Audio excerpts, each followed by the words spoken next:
Audio Jungle.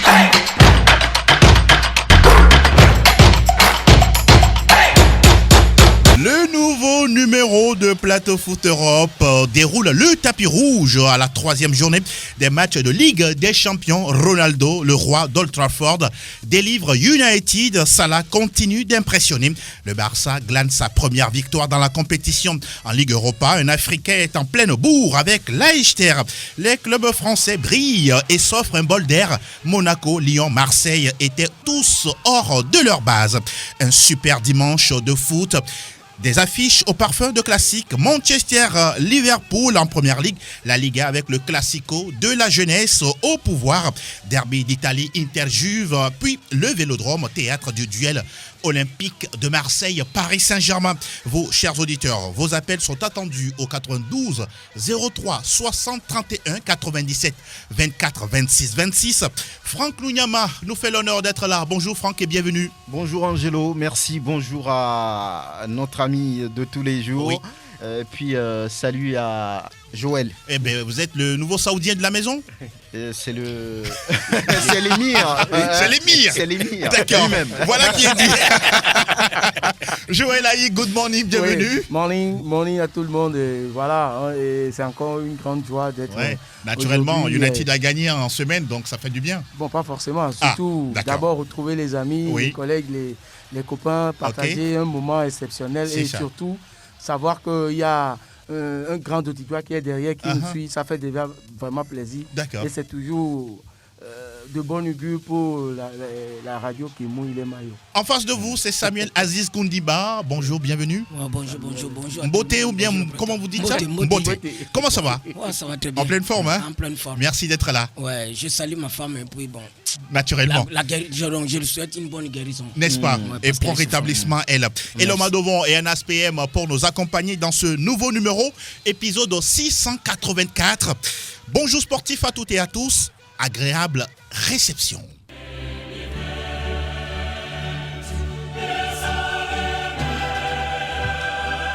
Et nous démarrons justement cette aventure avec la 3e journée de Ligue des Champions. D'abord avec les matchs disputés mardi. Et ce match intéressant, ô combien intéressant. 3-2 entre le Paris Saint-Germain et Leipzig. Franck, avant de retrouver les acteurs de ce match, Paris Saint-Germain, cette équipe-là doit toujours, on pourra dire, être dans le dur face à des équipes aussi, entre guillemets, moins fortes que lui. Oui, dans cette compétition, lorsque une équipe arrive à se qualifier, ça veut dire qu'elle a les moyens, qu'elle a certaines valeurs, qu'elle a certaines capacités. Donc la dernière fois, face à cette équipe de Leipzig, souvenez-vous, sur les dernières saisons, ça n'a pas été facile, même si Paris, avant de se qualifier pour la finale contre le Bayern, a dû battre Leipzig sur un score de 1-0. C'est un club qui toujours lui tient tête, avec surtout l'ancien enfant de la maison, Nkunku, qui fait un très très beau début de saison. Vous allez voir que Paris Saint-Germain a marqué, mais après, les Allemands se sont réveillés, ont marqué, on va dire, 2 beaux buts. Et malheureusement pour eux, il y avait ce but de Kylian Mbappé, ce pénalty qui leur permet quand même de prendre le devant. Ça a été un match très très intéressant, un match de très haut niveau. Pourquoi le Paris Saint-Germain souffre autant face à une équipe de Leipzig que tous les observateurs disaient que le Paris Saint-Germain normalement doit gagner facilement avec justement sa paire Messi-Mbappé?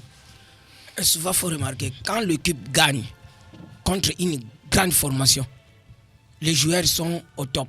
Pour eux, Leipzig, c'est une petite équipe. Nous allons marcher dessus, donc c'est rien. Ils ne s'étaient pas concentrés comme Man City. Pour eux, bon, Leipzig, on va battre Leipzig. Donc, pour eux, ils se croient, ils sont grands. C'est là le danger, non? C'est ça le danger même. C'est ça le danger. N'ont été les erreurs de la défense, ils ont commis des erreurs et puis il y a eu des pénaltys. Je ne crois pas que le Paris Saint-Germain voulait s'en sortir. En tout cas, ça a été un match très compliqué pour la troupe à Mauricio Pochettino. Et puis, les acteurs même se sont prononcés, Marquinhos, Verratti et Kylian Mbappé. Nous les écoutons.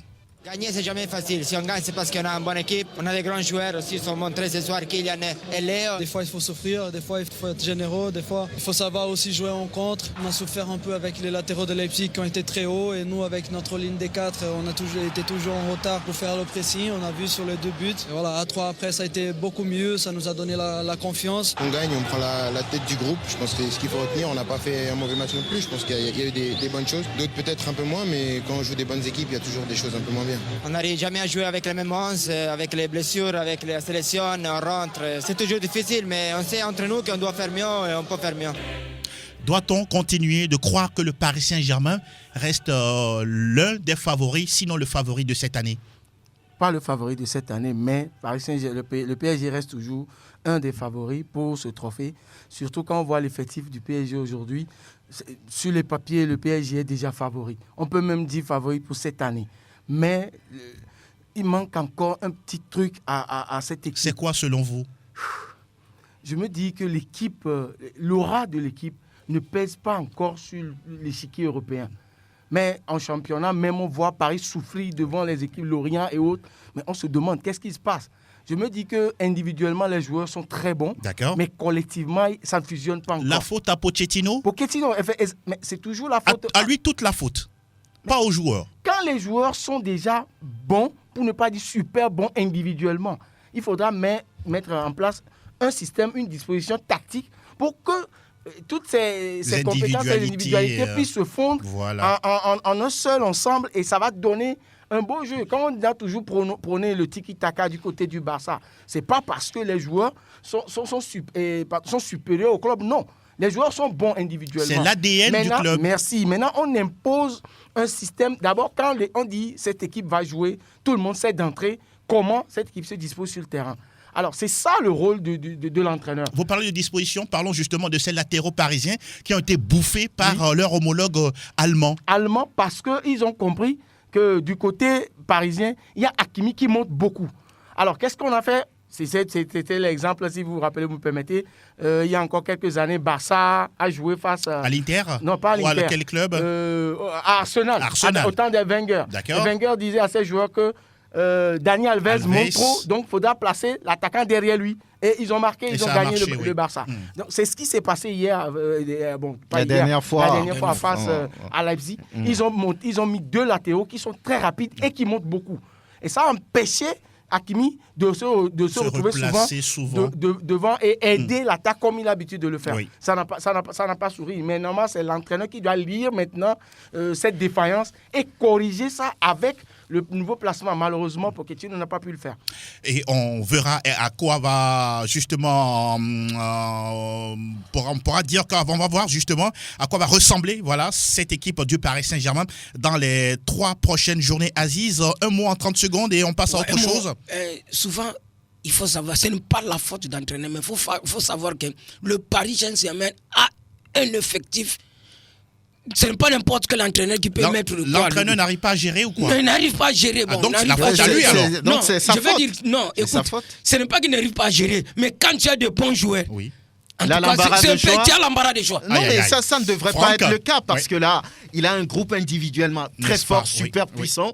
Maintenant, pour rendre ce moule collectif, il n'y arrive pas. Il a Mbappé, il a Messi, il a Di Maria. Il est à court d'idées. Il est forcément à court d'idées. Il faut regarder l'attaque là. Pour le placer, ce n'est pas facile. Oui, mais donc c'est pour cette raison qu'il est là. Il doit trouver la meilleure combinaison. Avoir la capacité, l'autorité nécessaire. Non, je vais souligner quelque chose. Travailler avec ce groupe et avoir la meilleure combinaison. Sinon, et surtout les résultats. Voilà, c'est lui qui va ramasser les pots. Je vais souligner quelque chose rapidement. Il ne faut pas oublier que non, il y a d'autres joueurs, ce n'est pas lui qui les a dit que non, il faut m'acheter tel joueur. Ils sont venus, ils n'étaient pas dans sa tête. On lui a imposé ces joueurs. Par exemple. Par exemple, Messi. Est-ce que lui, il avait besoin de Messi? Mais moi, s'il n'avait pas... Mais oui, tout ça là, ça joue. Pas besoin de ce Messi, joueur. chaque fois, sur le banc, ça va créer des problèmes. Donc si Messi aussi est mauvais, il doit le mettre dans le jeu. Non, on n'a pas dit ça. Mais pour que Messi soit mauvais, en tout cas, c'est difficile. Il est né avec le football. Voilà. On va parler de l'autre match de ce groupe A avec Manchester City qui s'est baladé face à Bruges 5-1 avec un doublé de Riyad Mahrez. Et dans cette poule, le Paris Saint-Germain est leader avec 7 points, 6 pour City. Bruges à 4 points, 0 pointé pour Leipzig. Ah, ça va très très mal depuis que Leipzig a laissé partir Nagelsmann, Upamecano et d'autres joueurs. C'est compliqué pour cette équipe allemande. Dans le groupe B, match super intéressant entre l'Atlético de Madrid et Liverpool. Et là aussi, Salah, toujours Salah.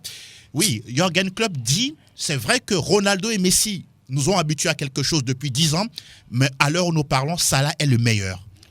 Ça, pour Salah, il a raison. Salah, il a raison. Salah, c'est une machine. Et puis Salah marque. Salah dribble. Salah peut effacer toute la défense. Et il marque.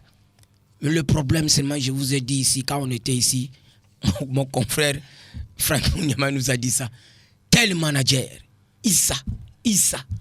Qu'est-ce que Issa peut faire avec Salah? Vous revenez sur cette question. Oui, c'est ça. Salah, je vous dis, pour le moment, en Première Ligue, je ne vois pas les meilleur joueurs. buteur africain de l'histoire. Hein. Même pas meilleur buteur africain, mais pour le moment, je ne vois personne. Ce sont les chiffres qui disent ça. Oui. 104 buts en Première Ligue. C'est vrai. Il a dépassé déjà Didier Drogba. Drogba. Pour le moment, il est au top. Il est le meilleur. Il est le meilleur. D'accord. En tout cas, il est au dans cette affiche-là, 3-2 pour Liverpool. Franck, en tout cas, un gros match européen. Très, très gros match européen. Il faut rappeler quand même que c'est la première victoire de Exactement. Liverpool en 5 rencontres Ligue des Champions face à cette équipe d'Atlético. Et la dernière fois, c'était une très belle équipe avec un Griezmann retrouvé qui marque 2 buts avant de commettre l'irréparable. Donc, on n'a pas eu le temps de s'ennuyer par rapport à ce match-là. On a eu un Liverpool assez grand, assez réaliste avec des buts de Salah, de Naby Keita et puis d'autres. Donc, il faut dire tout simplement que Salah aujourd'hui porte cette équipe avec de super buts qu'il aligne.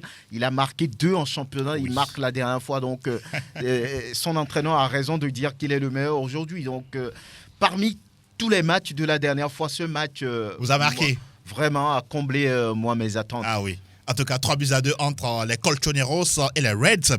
Et de l'autre côté, le Porto FC qui a pris le meilleur sur le Milan AC 1-0. Et le Milan qui toujours n'a pas engrangé le moindre point dans cette compétition. Liverpool est devant avec 9,4 pour l'Atlético et Porto. Et on l'a dit tout à l'heure, les Rossoneri sont bons derniers de la classe.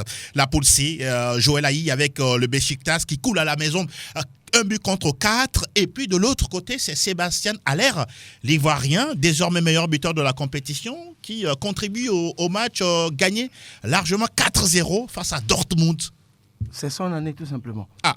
C'est son année tout simplement. Parce qu'il est sorti de nulle part. Personne ne parlait de Haller. Il n'est pas venu de Bikinti quand même. Oui, hein. bon, c'est vrai. Quand vous dites nulle part. Oui, quand il je dis était dans nulle le part, championnat allemand. Ah non, justement, il est passé par West Ham également. Peut-être j'ai exagéré quand je dis de nulle part, mais je préfère rectifier pour dire que allez-y, Joël, c'est juste pour vous titiller. Pour que tout le monde, médiatiquement, personne ne connaissait pratiquement pas ce dernier. Et subitement, il s'explose. Il a Beaucoup même prouvé ne en savaient pas que sélection. c'était un Ivoirien. Un Ivoirien, voilà. Et voilà, c'est la dernière fois qu'on l'a vu face au Cameroun. Exact. Il a marqué voilà, aussi. il a marqué un doublé. Et c'est là on s'est dit, mais attention, c'est quel joueur? Il a déjà édité cet exploit en mettant un quadruplé. Exactement. Et la journée précédente. Et aujourd'hui, il fait, je crois, c'est un doublé. Il a marqué un but. Ça fait 6 buts quand même pour lui. Ça fait 6 buts pour lui. Il est le meilleur buteur. Il faut le faire. Hein. Il est venu de nulle part. C'est comme un Haaland qui est sorti de nulle part tout dernièrement. Et puis voilà, il est devenu le numéro 1. Haaland qui a fini meilleur buteur la saison passée. Exactement. Alors que personne ne le voyait, personne ne l'attendait à ce niveau. Exactement. Donc il est en train de marcher un tout petit peu dans les pas de Haaland. Parce que quoi qu'on dise, c'est un grand joueur aujourd'hui. Il est très, très, très bon joueur. Il est un grand joueur en devenir, je dois dire. Mais il lui reste encore un peu. Il doit continuer sur cette lancée. Pourquoi pas titiller et renverser le leadership que les Ivoiriens ont déjà imposé en Europe, pour ne pas parler de Drogba. Didier Drogba, voilà. Vous avez sorti un verbe, continuer. C'est en faisant cela qu'on peut tout faire pour être le meilleur. Et dans cette poule, l'Ajax a 9 points, 6 unités pour Dortmund. Lisbonne en a 3 et puis Beşiktaş 0 pointé. Dans la poule D, le réveil du Real Madrid 5-0 en déplacement du côté de Shakhtar Donetsk avec des buts de Karim Benzema, Vinicius Junior Junior. Et puis l'Inter Milan qui a braqué tout simplement le Sheriff. 3-1 à domicile. Première défaite du club moldave.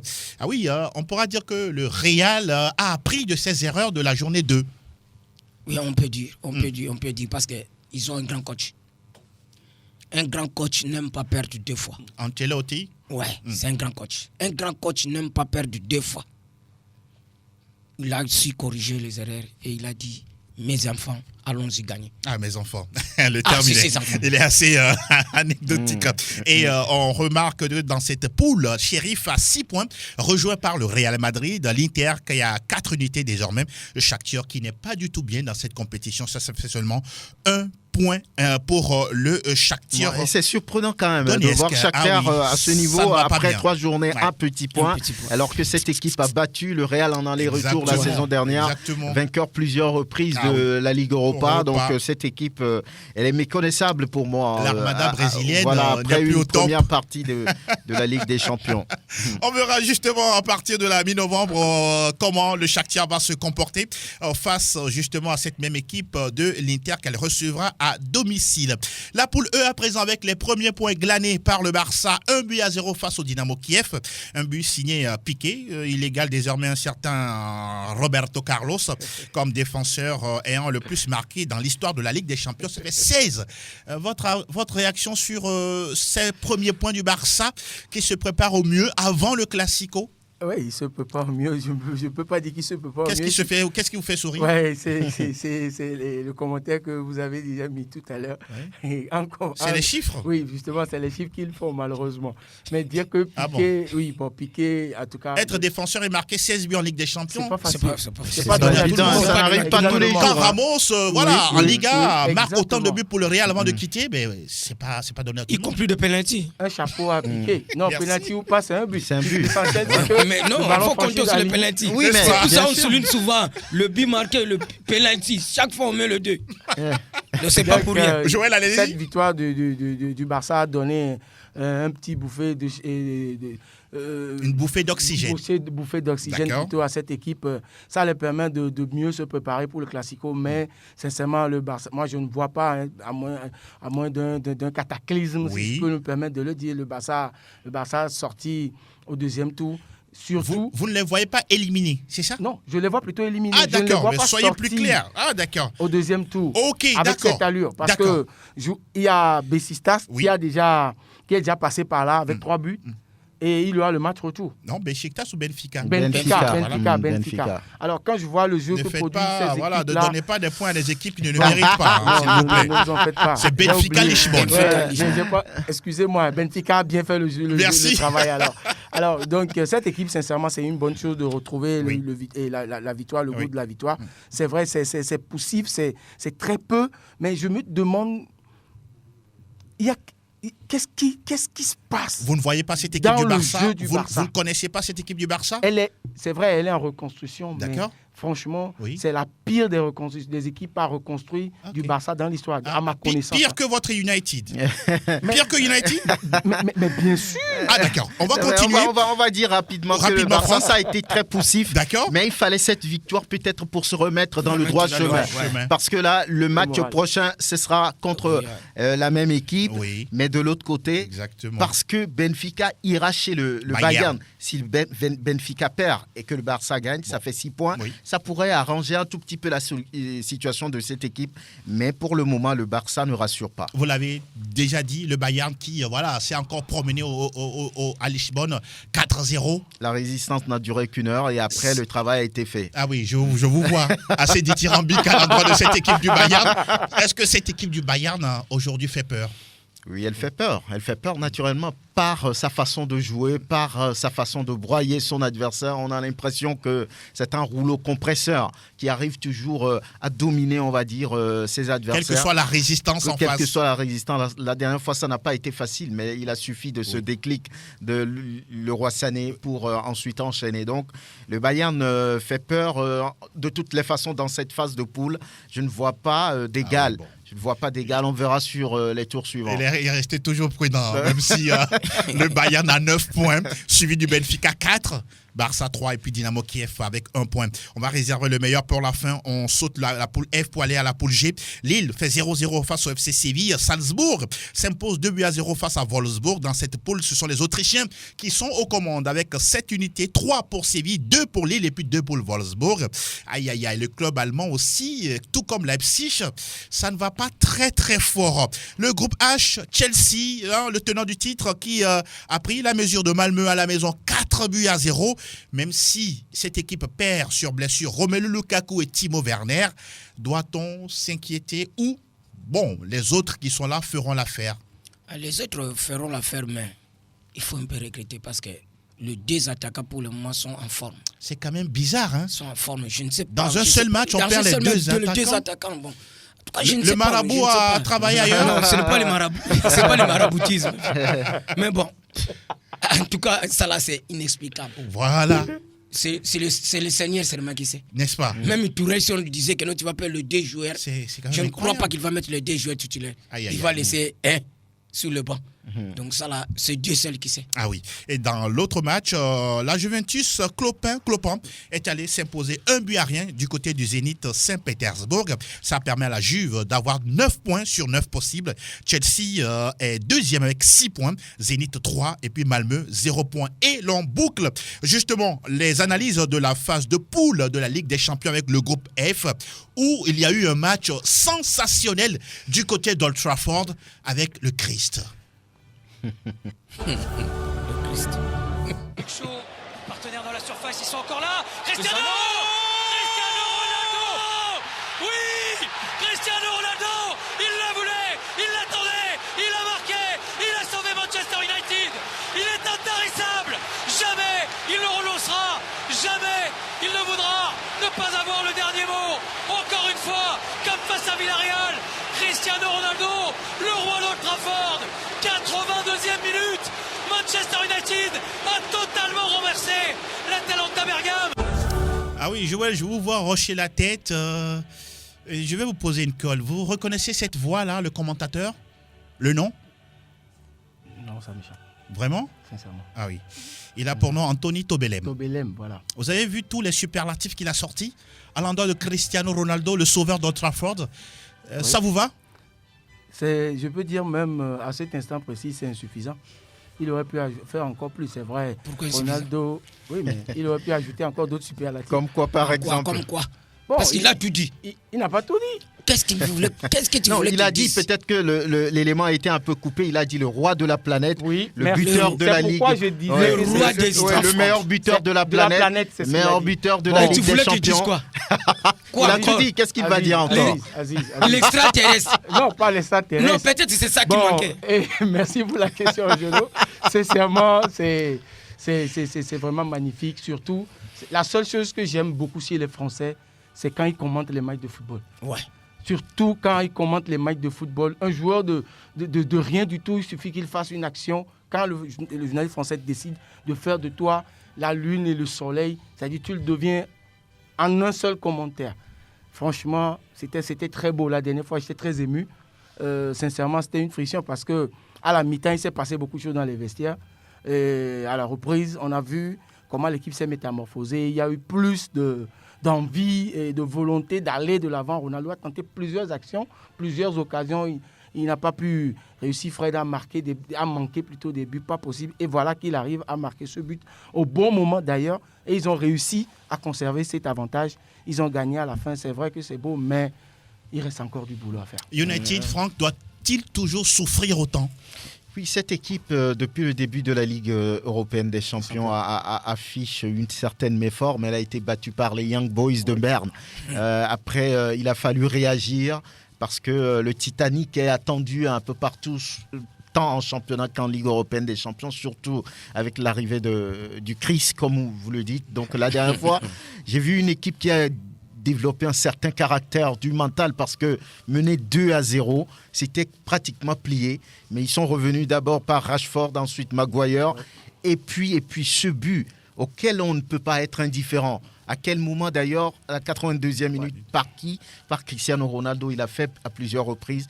Donc le commentateur n'exagère pas en alignant ces différents superlatifs. Donc aujourd'hui, cette équipe, je ne sais pas trop ce qui manque, mais a des joueurs quand même pour tenir la route à tout ce qui se présente sur son chemin. Mais malheureusement, il manque un petit truc qu'il faudra peut-être régler. Le coaching. Peut-être, je ne sais pas. Aujourd'hui, on ne peut pas lui dire parce que là, il a le soutien du vieux ouais. Et on le laisse faire. Donc, il manque un petit truc. Je ne sais pas si c'est l'entraîneur.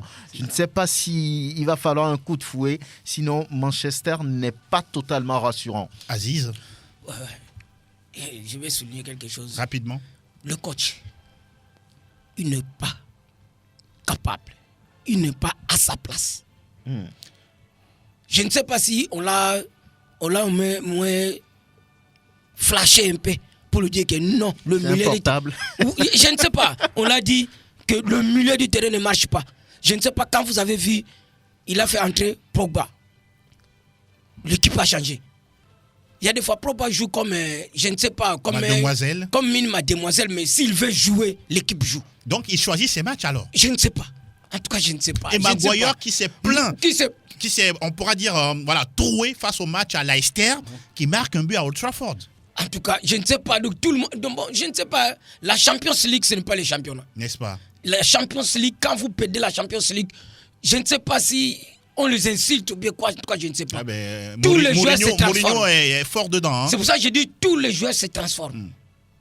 Maguire, au moment où il marquait le but, ce n'est pas un corner, ce n'est pas quoi, je ne sais même pas qu'est-ce qu'il était parti faire là-bas. Je ne sais pas, jusqu'à présent, je me pose la question. Quand je l'ai vu marquer, courir, je me suis dit, mais lui là, c'est un défenseur, qu'est-ce qu'il est parti faire? Ce n'est pas un corner, ce n'est pas un coup franc. Oui. Bon, qu'est-ce qu'il est parti faire là-bas? Alors, je vous dis, en Champions League, tout le monde est motivé, tout le monde. Ils ne veulent pas la défaite. D'accord. Et on rappelle que United s'est imposé 3-2 avec ce magnifique renversement dû à Cristiano Ronaldo. Ça lui fait... voilà. Ça fait quoi? La 38e équipe contre laquelle il a marqué en Ligue des Champions à 36 ans et à 34 ans. Messi l'a fait contre 37 autres équipes. Les deux ne se lâchent pas. Ils ne hein. se lâchent pas. C'est quoi le problème? Mais c'est des joueurs qui sont rares. Peut-être après leur retraite, on va mettre encore toute une génération ou bien un siècle avant d'en trouver. Wow. Ils sont rares. Et ces deux-là se motivent. On a comme l'impression que quand l'autre marque, l'autre également veut tout faire pour marquer aussi. Il suffit de faire un doublé ailleurs et puis Cristiano réagit. Voilà. Donc c'est incroyable. Voilà, il se donne des défis sans pouvoir rien dire. Mais la performance d'un conditionne la performance de l'autre. Donc c'est vraiment inimaginable. Voilà. C'est des mastodontes, c'est des monstres. Voilà. Comme vous l'avez dit. Voilà. Et dans cette poule F, on rappelle que Villarreal a battu Young Boys Bern 4-1. Et Bruno Fernandes, on se rappelle, c'est le premier joueur à avoir occasionné il a eu 8 occasions justement dans ce match-là face à l'Atalanta. C'est la dernière fois qu'on a vu un joueur mancunien le faire, ça remonte à 2003-2004. Vous comprenez que United est également dans la reconstruction, même si certains ne veulent pas le reconnaître. Non, United est leader avec 6 points, Villarreal 4 points, l'Atalanta 4 points également.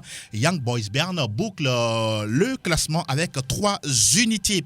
Et on jette un coup d'œil au nombre de buts marqués mardi, 33. Et mercredi, on a eu 22 réalisations au classement des meilleurs buteurs de l'histoire de la compétition. On retrouve Cristiano Ronaldo, 137 buts marqués, 123 pour Lionel Messi, 78 pour Robert Lewandowski. Karim Benzema est 4e avec 73 buts. Raúl González Blanco. Il est toujours là. Non, il n'est plus en compétition. Lui, il n'est plus en compétition, mais c'est le 5e meilleur buteur de l'histoire de la Ligue des Champions. Voilà, c'est juste pour marquer, c'est juste pour doiter, bien pour exprimer l'ampleur de la valeur de la personne. Et au classement des meilleurs buteurs de la Ligue des Champions QV 2021-2022, on a un Ivoirien, un Africain qui est en tête avec Sébastien Haller, 6 buts de l'Ajax. Antonio Colac, c'est un Croate, il a 5 buts.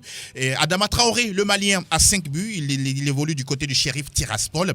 Et puis Mohamed Salah, l'Égyptien, 5 buts avec Liverpool. Je te dis toujours le buteur. C'est un joueur extraordinaire. Je vous dis, il n'a qu'à changer le manager. Salah. Monaco et Lyon, Franck, qui ont fait de belles sorties. Ça aussi, c'est bon à prendre. Hein, très bon pour le foot français. 3 matchs, 3 victoires pour l'Olympique lyonnais. Ça devient intéressant. Ouais. Et ce joueur, Lucas Paqueta, qui devient quand même le pivot, le meilleur pion de Peter Bosz.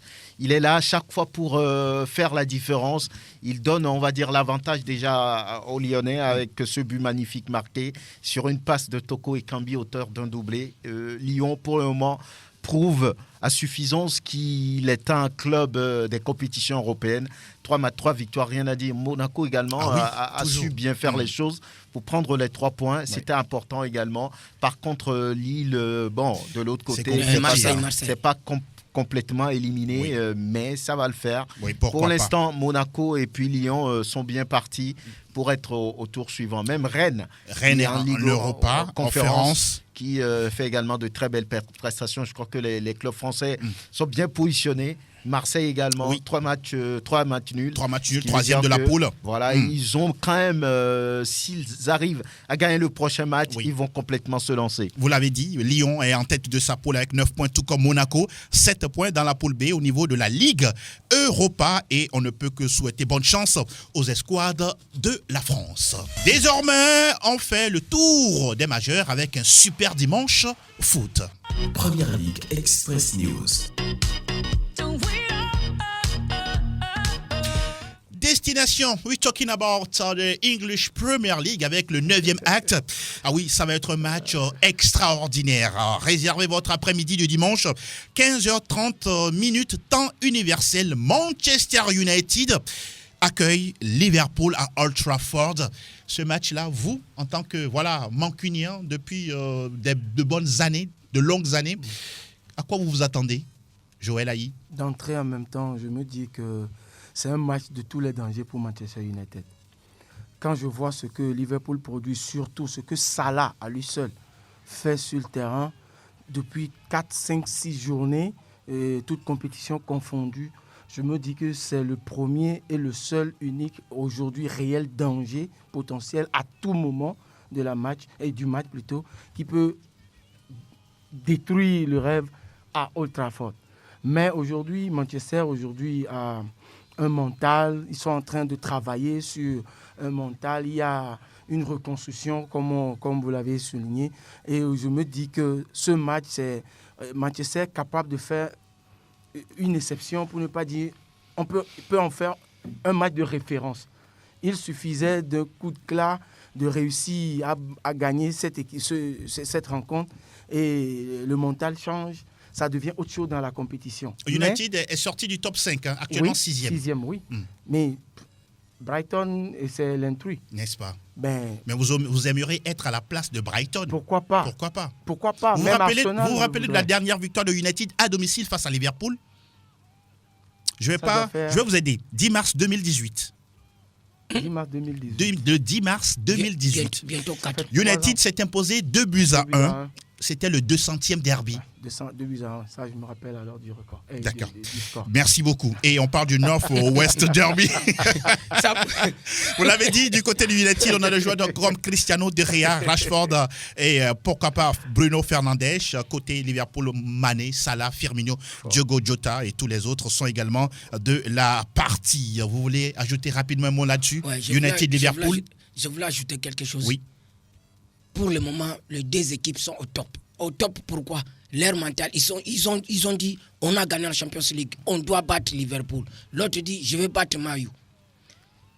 Mais faites attention avec la défense de Man U. Vous n'êtes pas trop rassuré? Je ne suis pas rassuré. En matière d'expérience, Klopp et puis Ole Gunnar Solskjaer... On ne peut pas les comparer. Non, ce n'est pas une comparaison, mais en matière de vécu. Non, Klopp est devant. Mais Ole Gunnar peut jouer un sale tour, non? Pourquoi pas? Il a des bons joueurs. N'est-ce pas? Comme Pogba, par exemple. Non, c'est pas pour passer là. C'est un bon joueur, mais il y a des fois, il choisit des matchs. Franchement, sur ça, avant de passer à la Liga. Ces matchs sont toujours des matchs à part. N'est-ce pas? Il choisit ses matchs. Manchester United n'est pas dans le top 5, 6e, ça ne rassure pas. La défense, Maguire et puis tous les autres, c'est même l'arrivée de Varane n'a rien, Varane, j'allais dire, n'a rien changé. Non, il est blessé. Donc même voilà. avant sa blessure. Je vois Liverpool avoir l'avantage sur le papier, mais un match reste un match de football. Il reste toujours prudent, Franck Munyama. Mais quand il s'agit du Bayern, c'est pas le cas. C'est clair. Finish for the Premier League et cette fois-ci, direction. Aquí está la Liga Española. Está el tiempo de la Liga avec la Liga del Estrellas, le championnat des étoiles, avec des jeunes très attendus pour ce 9e acte du championnat d'Espagne. 14h15, temps universel pour ce gros match entre le Barça et le Real Madrid. 7e le Barça, 2e le Real Madrid. D'aucuns parlent d'une Liga, de Classico, pardon, de la jeunesse. Franck Munyama, Gavi, De Jong, Dest, Memphis Depay d'un côté, Vinicius Junior, Valverde, Lucas de l'autre. Vous partagez cet avis-là? Oui, il y a beaucoup de jeunes, puisque des deux côtés, on a injecté du sang neuf. Lorsque vous prenez Barça, il y a beaucoup de joueurs qui sont très jeunes, de même que le Real Madrid. Beaucoup même ont parlé d'un classico un tout petit peu dévalué. Parce que là, on n'a plus Cristiano Ronaldo, on n'a plus Messi. Ramos a quitté le club. Où il y a Suarez de l'autre côté. De l'autre côté, il y a des milliers de journalistes qui arrivent de partout dans le monde. Donc, c'est un peu, on va dire, un classico diminué avec... on ne sait pas trop ce qui va se passer. Ce qui est sûr, c'est que le Barça n'a pas retrouvé... Mais Franck, Eden Hazard sera là. Oui, mais Eden Hazard n'a rien prouvé depuis qu'il est arrivé du côté du Real. Il a été acheté à 100 millions d'euros quand même. Ce n'est pas le problème, c'est la prestation. Il paraît-il veut retourner à Chelsea. C'est la prestation du joueur. Donc, cette affiche, ça reste toujours des affiches à part. Incroyable, mais ce n'est plus... comme il y a 2-3 saisons derrière. Voilà. Mais on sent que le Real a quand même un cran au-dessus du Barça actuellement. Et surtout en attaque, un certain Karim Benzema qui brille de mille feux, même si récemment on a parlé d'une accusation à l'endroit du joueur avec 10 mois de prison, avec sursis 75 000 d'euros d'amende. On reviendra sur le sujet dans les semaines à venir. Et également de la Coupe du Monde à 2 ans. On en parlera dans les prochains numéros de Plateau Foot Europe. Et on rappelle que déjà au niveau des chiffres, le Real mène en termes de victoire 75 contre 72 pour le Barça, 293 buts marqués pour les Merengues, 290 pour les Catalans. Match prévu dimanche pour le 183e Classico. 14h15, temps universel avec nos partenaires de Canal+. Benvenuto Calcio Italia. Une journée également étoilée du côté de la Serie A italienne, 9e levée. L'Inter Milan qui a subi sa première défaite la semaine dernière, 3e au classement, qui recevra une Juve qui est en train de revenir progressivement. Oui, Joël Aïe, là aussi, vous voyez la balance pencher de quel côté? Du côté de l'Inter. De l'Inter? Oui. Ah, d'accord. Aujourd'hui, l'Inter, c'est comme un chien enragé. Ok. Oui, si vous me permettez l'expression, oui, parce que c'est un lion qui veut dévorer blessé. Et aujourd'hui, le prochain adversaire, c'est la proie à sacrifier. Mais la Juve aussi n'est pas mal. Hein? Et justement, la Juve est en train de renaître, mais la Juve, avec cette équipe, c'est une équipe aujourd'hui qui... Je ne peux pas parler de reconstruction, parce qu'on ne reconstruit pas avec les vieux, mais ils arrivent... Vous touchez du doigt Chiellini Bonucci, c'est ça? Il faut parler plutôt de l'encyclopédie de la défense. Voilà. Et c'est deux qui se permettent certaines boules pas possibles, des erreurs. Et surtout, c'est Sini en qui moi je n'ai jamais eu confiance. Jamais. Mais la dernière fois, il a un penalty. Oui, mais c'est quelque chose, non? Il y a une expression de chez nous qui dit 1 sur 1 million. Ah, d'accord. Ça pèse pas. Chez vous où? Mais au Togo. Ah, alors, c'est un match très disputé, mais je vois plus l'avantage du côté de l'Inter qui a déjà produit beaucoup de choses dans le jeu, mais qui n'a pas réussi à gagner la dernière fois, mais qui continue. La preuve, en compétition européenne la dernière fois, ils n'ont pas fait de cadeau. D'accord. Donc, c'est une équipe bagarreuse. Et je me dis, pour vous, devant l'Inter va s'imposer. l'Inter a toutes les chances de passer. Mais un match reste un match. Merci. Maintenant, tu as corrigé. Il reste prudent après tout. Avant de retrouver la Ligue 1 pour le classique olympique de Marseille, Paris Saint-Germain, on va faire un tour du côté de l'Allemagne. La Bundesliga. Willkommen zur Total Bundesliga. Total Bundesliga. Alors Franck, nous vous passons la parole. Et voilà, c'est la 9e levée de la compétition, la Bundesliga. Et ça commence dès ce soir avec cette affiche entre Mayence et puis Augsbourg. Une rencontre, on va dire, entre deux équipes qui ne sont pas bien classées, qui sont dans la deuxième partie du tableau. Mayence 11e et puis Augsbourg 16e. Petit avantage quand même à l'équipe de Mayence. Demain, on aura Bayern de Munich Offenheim. C'est très compliqué. Bébou qui retrouve Neuer. Voilà, c'est très compliqué. C'est vrai que la saison dernière... être un peu chauvin, je voudrais qu'il marque un doublé contre Neuer. Ils ont été, on va dire, vous m'avez entendu club, bien sûr. Vous m'avez entendu. Je veux qu'il marque un doublé contre Neuer. Pourquoi pas La saison dernière, ils ont été l'un des rares clubs à avoir battu le Bayern de Munich. Ça veut dire que ce n'est pas impossible. Ce serait un match quand même difficile pour Offenheim. Difficile parce que Offenheim, pour le moment, ne se retrouve pas trop. Même si la dernière fois, on a vu le Togolais marquer un doublé. Et ça a fait, on va dire, la fierté de tous les Togolais. Donc, c'est un écart un peu grand entre le premier et le 9e au classement. Sur le papier, rien à dire. Le Bayern c'est le Bayern qui reçoit. Le Bayern qui reçoit. À l'Alliance Arena, ça va être très compliqué. Le football, c'est le football. C'est pas... Ah bon Il n'y a pas une question de domicile. Pardon. Bayern a été bâti. L'équipe qui a bâti Bayern, c'est une grande formation. Oui, Francfort. Francfort, c'est une grande formation. Oui, non, pour le moment, ils ont des joueurs. Non, pour le moment, non. Ils ne sont pas... C'est une faible équipe. Non, pour le moment, ils sont 4e au classement. Très bien. De toutes les façons, non, le football reste le football. Ah, d'accord. Oui, le football reste le football. Donc le Bayern doit se méfier. Pourquoi pas? D'accord. On continue. Je suis sûr que c'est des compétiteurs. Ils ne vont pas minimiser cette équipe d'Offenheim. Vivement. Et toujours pour la journée de samedi, on a Arminia Bielefeld qui est 17e. Il va jouer contre le 2e Dortmund. Derrière Leipzig qui connaît un début de saison compliqué, 8e position. Très et qui joue contre Greuther Fürth. Ça va être peut-être du gâteau pour Leipzig. Au moins parce que Greuther Fürth, c'est le dernier. Le promu qui n'arrive pas à se retrouver. Apprentissage difficile. Wolfsburg sera face à Fribourg. Hertha Berlin joue contre Mönchengladbach. Et puis dimanche, 3 matchs à suivre entre le Cologne et le Bayer Leverkusen. Stuttgart va jouer contre l'Union Berlin. Et puis l'autre promu Bochum qui ne comprend pas grand-chose pour le moment, sera face à Francfort. Pourquoi pas. On attend de voir si Florian Wirtz et ses coéquipiers vont relever la tête pour la suite de la Bundesliga. Dankeschön, Herr Nuyama. On boucle justement les majeurs avec... Total Info Ligue 1. Info Ligue 1. Alors, dans quelques petites minutes, vous les auditeurs, vous nous rejoignez dans l'émission pour vos avis concernant ces affiches du Super Dimanche classique. La Première Ligue, la Liga, la Serie A et la Ligue 1 avec l'Olympique de Marseille qui joue à domicile face au Paris Saint-Germain. Voyez-vous une rivalité dans ce match, Aziz? Oui, il y a une rivalité, surtout au moment où Payet est en forme. Quand Payet est en forme, Marseille joue. Quand Payet est en forme, Marseille joue. Jouer à domicile avec on parle de 67 394 spectateurs. C'est ce que je vous dis. À guichet fermé. C'est ce que je vous dis. Et puis, ce qui me plaît, c'est leur entraîneur. Je le vois comme un Simeone à l'Atlético Madrid. Et les deux sont argentins. Hein? Oui, je vous dis. Vous êtes argentin également? Non, je ne suis pas argentin. Vous êtes bouillant comme ça sur le banc de touche? Ah ouais. Je n'aime pas perdre. Je n'aime pas la défaite. N'est-ce pas? La défaite. Messi, Franck, pour son premier classique en France, il sera attendu. Il sera très attendu. La rivalité entre ces deux clubs, elle est là depuis des siècles. Lorsque le Paris Saint-Germain s'apprête à jouer contre l'Olympique de Marseille, c'est un match à part. N'est-ce pas? Et voilà, donc on voit que jusqu'à présent, le Paris Saint-Germain fait sans faute en championnat. 27 points sur 27 possibles. Donc c'est une performance assez intéressante au vu de tout, on va dire, ou bien de tout l'effectif du groupe. Si Paris ne fait pas ses performances, je crois qu'ils n'auront que leurs yeux pour pleurer.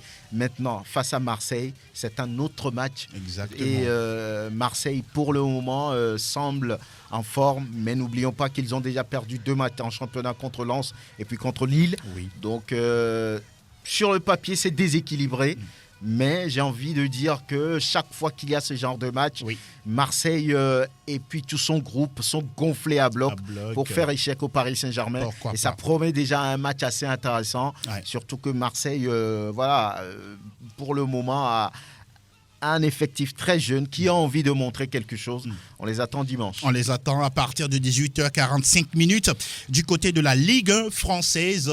Chers auditeurs, vous pouvez déjà commencer à nous appeler dans cette émission pour vous prononcer sur les matchs de cette fin de semaine. Nous avons du côté déjà d'Anas qui s'affaire à nous faire justement le retour. Auditeur, bonjour. C'est Kofi le Madrilène. Kofi le Madrilène. Oui. D'abord, je veux saluer le plateau. Oui, bonjour à toi. Et je vous remercie pour tout ce que vous faites pour nous chaque vendredi et chaque lundi. Merci beaucoup, Kofi. Oui. Concernant les classicos, oui.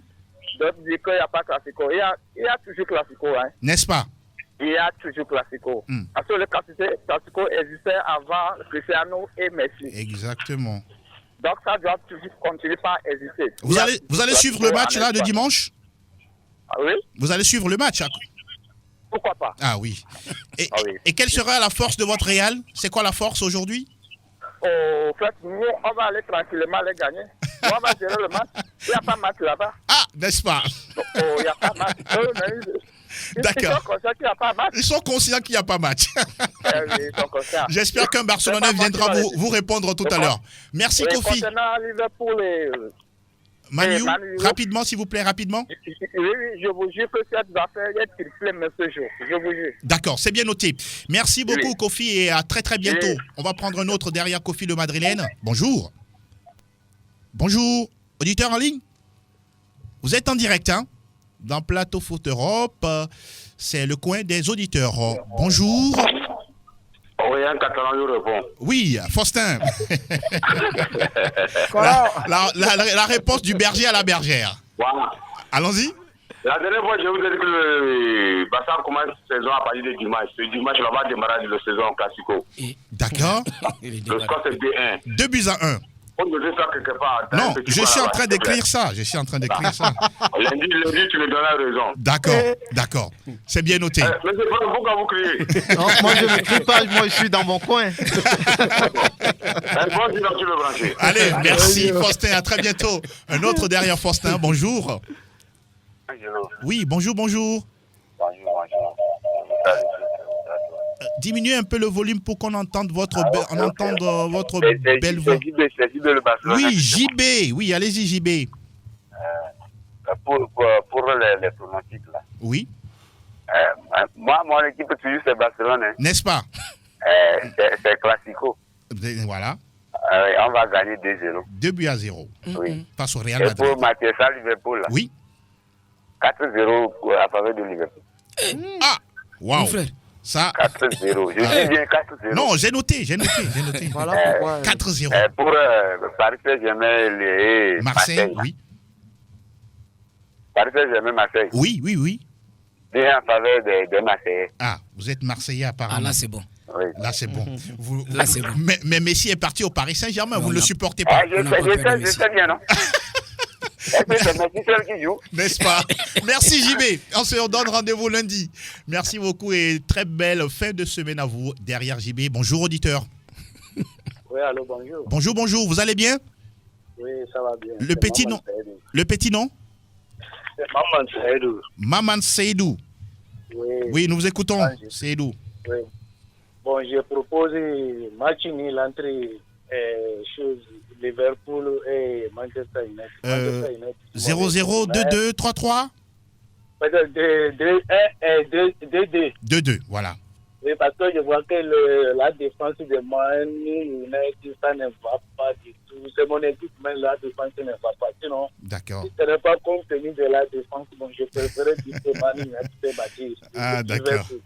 Mais je profite pour saluer tous les journalistes des plateaux et donner la chance aussi à notre épervier d'Amour. Pourquoi pas? Bien sûr. L'autre côté, bonne chance. La victoire sera à nous ce soir. D'accord, Inch'Allah. Merci beaucoup, Maman Seydou, et très bon vendredi à vous. À très bientôt. Un autre là. Bonjour, auditeur. Bonjour. Le petit nom? C'est Patrick. Patrick. Le Madrid. Ah, Madrid, oui, Patrick de Madrid. Il y a plus Patrick. Oui, allez-y. Parce qu'on va le bouffer. Oui. On va le bouffer 3-0. Combien? 3-0. En faveur de Madrid. De Madrid. Ah, intéressant. Ouais. Et Eden Hazard va enfin jouer son premier classico, hein, c'est ça? Non, Eden Hazard sera au banc. Ah. C'est pas la Vous ne voulez pas de Eden Hazard? Eden Hazard, c'est un faux transfert. C'est un faux transfert. Aïe, aïe, aïe. Il n'a pas retourné à Tchèque. Patrick, c'est la première fois que vous appelez, n'est-ce pas? Oui, mais je vous suis depuis la création de l'émission. En 2006. Oui. Merci Patrick pour la fidélité. Oui, merci beaucoup pour la fidélité. Okay. On aura le temps de se revoir très très bientôt. À bientôt. Bonjour. Merci beaucoup. Bonne journée. On va prendre un autre auditeur qui est là. Bonjour. Bonjour. Et l'homme le Bavarois? Non. Ah, je me suis trompé. C'est CR7. Ah, CR7. Oui, allez-y. Comment vous allez? Ça va très bien. Ouroma Falilou. Ah ouais. Ah oui, ben on connaît déjà votre score, hein? Vous pronostiquez pour Man U, non? Pour Man U, 3-2. 3-2, voilà. Et pour le Real, oui. 1-3. 1-3. 3 pour le Real Madrid. Ok, c'est bien noté. Ah ouais, et merci beaucoup également à vous tous. Que Dieu vous raccompagne tous à la maison. Inch'Allah. Merci mon frère et sois aussi en bonne santé comme toujours. Oui, comme CR7 qui est super compétiteur tout simplement. On va prendre un autre auditeur. Vous êtes dans la rubrique Coin des auditeurs sur Plateau Foot Europe et ça se passe sur Radio Sport FM tous les lundis et vendredis. La rediff c'est à 20h. Auditeur en ligne, bonjour. Bonjour. Parlez un peu plus fort s'il vous plaît. Bonjour. Oui, bonjour. Norbert de Saint-Jo. Pardon? Norbert de Saint-Jo. Norbert de Saint-Jo. Ah oui, on a le plaisir de vous accueillir. C'est la première fois, n'est-ce pas? Oui. Ah, merci beaucoup et félicitations. Alors, nous vous écoutons. Oui. 4-2 pour le Madeleine. 4-2. Oui. D'accord. Oui. 3 buts à 1 pour Liverpool. Ah, d'accord. Oh, oui, d'accord. PSG Marseille. PSG Marseille, oui. 2 partout. 2-1. 2 partout. 2-2. Oh, oui. Ah, d'accord, 2-2. On vous reçoit un peu mal, voilà pourquoi on demande de répéter. Ah, ok, c'est bien reçu, hein. Norbert. Appelez-nous souvent dans l'émission. On aura toujours besoin de vos avis et commentaires. On va prendre un autre auditeur. Bonjour. Allô. Oui, diminuez un peu, s'il vous plaît. Diminuez un peu le volume de votre poste récepteur. C'est mieux maintenant. Bonjour. Oui, c'est Augustin. Augustin Daoutiévé. Augustin de Chelsea. De Chelsea. Ah, d'accord. Alors, nous vous écoutons, Augustin. Juste la dernière fois, Aziz disait que José Mourinho ne se trompait pas jamais de son numéro 9, quoi. Oui. Mais pour le cas de Samuel Eto'o, il a fait quoi? Ah, d'accord. Chelsea. Ok. Il est à l'écoute. Il est là, il vous écoute. Ouais, je vous écoute. Ah, il peut me répondre. Si il s'est trompé, ce n'est pas lui qui a marqué les 3 buts et il est parti danser comme un vieux papa pour prouver à Mourinho que non, il est grand. Augustin, c'est bon? Oui, c'est bon pour le Merci beaucoup. Oui. Oui. Manchester va gagner Liverpool. Le score, s'il vous plaît? 2 buts à 1. 2 buts à 1, d'accord. Oui, c'est ça qui m'intéresse. Comme c'est la première ligue qui m'intéresse. Ah, d'accord. Donc, les autres là, c'est pas votre affaire. Merci beaucoup, Augustin, d'avoir pris la peine de nous appeler dans cette émission. On va prendre un dernier. Oui, bonjour, auditeur. Bonjour, Angelo. Le petit nom, s'il vous plaît. Il est l'enfant sérieux. Ah. Ah oui, on veut avoir des scores sérieux aujourd'hui, alors. Voilà. J'aimerais réagir par rapport au FC Barcelone. Oui. Les amis sur le plateau ont parlé d'une forme de Barça, mais moi je ne vois pas que le Barça ne va pas bien. Parce que si on voit les statistiques, en Champions League, nous avons 3 points, nous sommes 3e. Et le premier a 9 points, qui est Bayern. Le deuxième, je pense, c'est 4 points. Oui. Maintenant, si vous prenez un championnat, nous sommes 7e avec 15 points. Or, le premier a 20 points. on a un match à moins. Moi, je ne vois pas comment on peut dire que bon, le Barça est en forme. Si par exemple, on gagne le Classico, c'est-à-dire qu'on va passer devant le Real Madrid, qui est deuxième actuellement. Avec 17 points. Avec 17 points et un match à moi aussi. Moi, je ne vois pas comment on peut dire que le Barça ne va pas bien. Mais Julien, ce sont leurs avis, on doit le respecter, n'est-ce pas? Pardon? Ce sont leurs avis, non?